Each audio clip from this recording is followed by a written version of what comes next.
There we are. We are certainly living and laughing, but we're learning a lot right now because we are with Dr. Stephen Gundry. He's the author of a new book. It's called The Plant Paradox. We are discussing hidden dangers of healthy foods. What world am I living in? I know. I'm so confused. Wow. Our mind is blown. I know, right? But you're a very accomplished heart surgeon. You dealt with weight issues, right? Yep, absolutely. And you were like, what? You did some research, and you found. Yeah, my major at Yale when I was an undergraduate was in human evolutionary biology, and that's a fancy way of saying we could manipulate an ape, change its foods, change its environment, and come up with a human.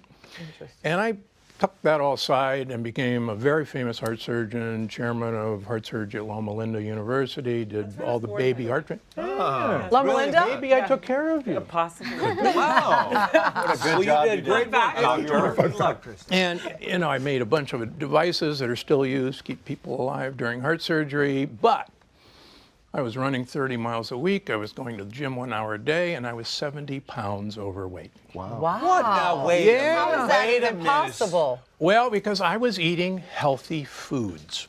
And I couldn't figure out why eating all these healthy foods gave me arthritis, gave me prediabetes, gave me high cholesterol, gave me high blood pressure. I actually did baby heart transplants with a migraine headache every time. Oh, my goodness. That's pretty hard to do. Okay, so you basically said, you figured out through your research and all this, that there are some foods that we all think are very healthy for us, we've been told are very healthy for us, actually are not that good for us because they contain something called lectins. Correct. What do lectins do to us, and what are lectins? So plants were here first. They had it really good before animals arrived. Yeah. Nobody wanted to eat them. Right. Now, when animals arrived, they had a problem. They couldn't run, they couldn't hide, couldn't fight. But they're chemists of incredible ability. They can turn sunlight into matter, and we haven't figured out how to do that. So what they do is use chemical warfare, and we're talking about chemical warfare today, to make their predators think twice about eating them, or their babies. And if the predator feels bad or doesn't thrive, the predator says, every time I eat these plant babies, I get heartburn, and I think I'll go eat something else. The plant wins, the animal wins, everybody's happy. Except the other plant that he went to eat. Right, exactly. And that one's going to have to start developing lectins at some point as well. That's exactly right. That's years down the road. It's actually chemical warfare. And we're actually not designed to eat certain plants. And some of the most amazing ones are plants that actually come from America. Because believe it or not, none of us are from America. We're from Europe, Asia, or Africa. That means none of us were exposed to an American plant until 500 years ago when Columbus started trade. The other amazing thing is that none of us, no human, ever ate a grain or a bean until 10,000 years ago. They were inedible. And so we've had basically speed dating in evolution to get used to certain plant compounds. And we're losing that. And it's stunning what plants we're losing to. So let's go back to lectin itself. What is this? Is this like a thing that the plant... It's a protein. It's a protein. It's a protein that the plant uses to, if you will, act like an incoming guided missile attack on their predator. Now, the original predator was an insect, and the idea was to paralyze an insect, and it actually hit the nerves of the insect. Now, to a plant, we're just a giant insect. And it takes longer for that to happen, but when I see my patients with neuropathy, where their fingers tingle or they can't feel their feet, and you see advertisements for this on TV all the time, it's actually caused by the lectins trying to get your attention. Okay, so what foods then do we need to know have these lectins in them? Well, I brought some of the common ones that people think are pretty healthy. Oh, God. And I'm afraid. Is anyone else afraid? I'm so depressed now. Don't be afraid. We have to understand that we can handle these guys if we know how to defuse them. It's kind of like, 24 hours. Yeah. You've got to give me a couple seconds here before the bomb goes off. Get the right wire. Exactly. Yeah. Okay. All right. So this is a time bomb. A tomato. A tomato. Now, tomato is an American plant. It's a nightshade family. So are potatoes, so are eggplants, and so are peppers. The Italians refused to eat tomatoes for 200 years after their native son Columbus brought them back because they knew how poisonous they were. The skin and the seeds have the lectins. So if you take the peel off and de-seed it, they're perfectly safe. In fact, my grandmother was French, and she taught my mother to always peel and de-seed tomatoes before she served them. Well, that's a very true story. In Greece, they do that too. Yeah. They peel and de-seed the tomatoes. And they taste better that way. They do. Oh, they're much better, That's much true. better. I never knew why they did it, but now I know. Now, the Let's other go thing through you can some- do okay. is you can pressure cook any of these things. Now, how about brown bread? It turns out that gluten is a lectin. But gluten is actually a very minor lectin. In fact, there are far more important lectins in the hull of the grain. Now, for centuries, we've been throwing the hull away. We've been eating white bread, and we've been eating white baguettes, and we've been eating white pasta, because we've been throwing the lectins away. But now, with whole grain goodness, we've been trying to be convinced that this is good for us. Yeah. And much of our health problems started with the advent of whole grain goodness. I heard that and I never believed It's it. absolutely I was true. like, you know, that's It's not good. I go, absolutely that's true. not what I heard. Believe it or not, bread was chosen as our poison of choice because it promotes weight gain. And as you'll find in the plant paradox, things way back when that promoted weight gain was a great idea because there wasn't much to eat. Right, exactly. You had to store the food. The other thing that promotes weight gain is beans. Beans are so toxic that the CDC, the Center for Disease Control, says 20 to 30% of all food poisoning in the United States is caused by the lectins in undercooked beans. Absolutely. What, you know, 5 raw kidney beans will kill a human being in 5 raw minutes. kidney 5. beans. Well, 5. you know what? Whatever you do at home, do not eat don't raw do kidney that. beans. Yeah. Listen, this is This has such been an done. interesting topic, and this is so controversial. I know people at home right now are saying, I cannot believe what I'm hearing. We're going to come back, and we're going to continue this conversation. Go to the pantry yet. Wait till Do you- not eat the kidney beans raw, whatever you do. Oh my God, I never. Welcome back, everybody. We are talking with Dr. Stephen Gundry. He's the author of this amazing book, The Plant Paradox. I'm going to go home and board up the pantry. Right, No one's throw allowed everything in there out. until I sort this whole thing out, because the next thing on your list of knots are cashews. Yeah. We've always been told I cashews are love super healthy, even cashews. healthier So than do I. peanuts. Cashews are not a nut. Oh. Cashews and peanuts are actually beans. They're the legume family, and they're from America.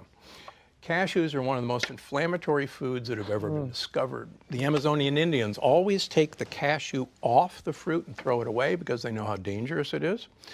The dermatologic literature is full of stories of skin rashes and breakouts and lupus from eating cashews. Believe it or not, peanuts have been shown to cause colon cancer. Yeah, and if you want to cause That would mean peanut butter then as well. Exactly. Yeah, I think- If you want to cause heart disease, peanuts and a lectin in brown bread called wheat germ agglutinin are the 2 best ways to cause atherosclerosis, heart disease. 2 best ways. Okay, Wow. let me ask so you no something more then. peanut butter Oh, no. and Take it away tomato from the kids. All right, sandwiches look. on brown bread. Peanut butter and tomato sandwiches. brown bread. Oh, That's honey, the if that's bad what you're eating. combination. And don't put But beans on them, whatever you peel do. the tomatoes. But you can use walnuts, you can use macadamia nuts. Almonds? Almonds, if you peel them. The skin actually has a lectin. Okay. Okay. So blanched almonds, or macaroni almonds, fantastic. Those are beautiful. Okay. Explain to me then. So you did all this research. You were 70 pounds heavier. You were going to the gym. You were hiking. You were running. Nothing was working for you. What did you change? What did you stop eating, and what did you start eating? Well, I met a guy who I call Big Ed in my first book, who reversed his inoperable coronary artery disease with changing his diet and taking a bunch of supplements from the health food store. And he started to explain this diet to me. And I said, wait a minute. This is my research that I did at Yale. So I called my folks who live in San Diego and say, hey, do you still have my big old research project? And they say, oh, yeah, it's here in the shrine. And I said, send it up to me. So I said, oh, my gosh, this is what I know, but I've never done. So I started eating how we were designed to eat. Like what? Basically, we're designed to eat leaves, nuts, and a lot of oil from olives, from avocados, from coconuts. And we're designed to eat what are called polyphenols. Polyphenols are good plant compounds that actually de-age us. My research has shown that it actually makes, de-age. We I are like moving that. Keep forward. talking. We're all, do you see us all reading? There's chocolate and coffee Come right again, here. doctor? Yeah. So my research has shown that olives, coffee, dark chocolate dilates your blood vessels. It actually reverses heart disease. Believe it or not, coffee drinkers have far less Alzheimer's disease than non-coffee drinkers. Really? And Turkish coffee drinkers actually have the best looking arteries of any.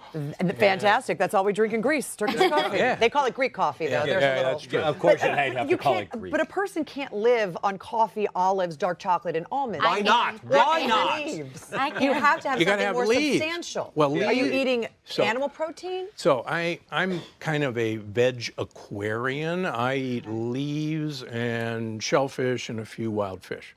But most of the food I eat are actually plants. But they're plants that you and I have been designed to eat for millions and millions of years. And they're basically leaves. Plants don't have a big defense system in their leaves. They'd like you to eat their leaves and leave their babies alone. So the whole book is about knowing how a plant decided to treat its predator. And if you know how the plant thinks, and I'm pretty sure I know how the plant thinks, they're amazing creatures. If an insect starts eating a leaf on one side of a tree, within 10 minutes, the other side of the tree will quadruple its production of lectins. It gets a text message from the other side, hey, bro, So it's got some sending squatters over messages, here. That's right, talking to each yeah. other. That's fascinating. Wow. That is fascinating. That is unbelievable. And here's my final tip. The Yeah. only purpose of food is to get olive oil into your mouth. The more you approach that, there's beautiful studies in Spain taking 65-year-old people, putting them on a liter of olive oil per week. A liter. A liter? That's 12 tablespoons a day.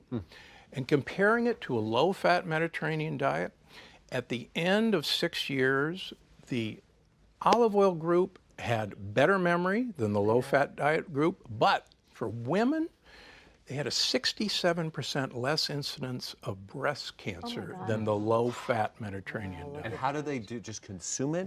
They drink it. They drink it. The only purpose of food is to get olive oil into your mouth. Listen, Regular olive oil. Well, if you Sophia cook with Loren it- bathes in it. Yeah. Oh, if- yeah. Sprays it on her face. Olive oil has some of the highest polyphenol content of any food.